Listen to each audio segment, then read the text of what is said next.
चौधरी के बेटे की शादी थी। चौधरी साहब ने एक अनोखा फैसला किया कि पूरे गांव को इस खुशी में शामिल किया जाए। इसके लिए उन्होंने ऐलान करवा दिया कि बेटे की शादी की खुशी में पिंड के हर घर को एक जानवर तोहफे में दिया जाएगा।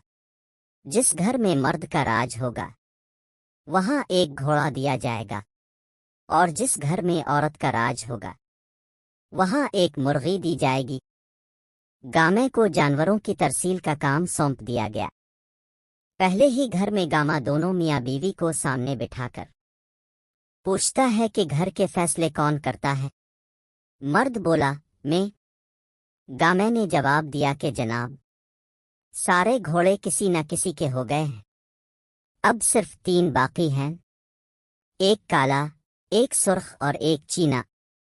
जो तुम्हें पसंद है वो बता दो।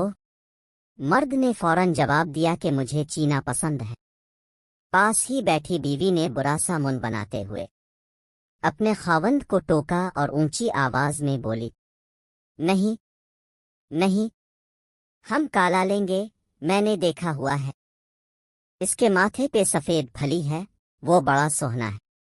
मर्द ने कहा कि चुल्लू काला ही दे दो।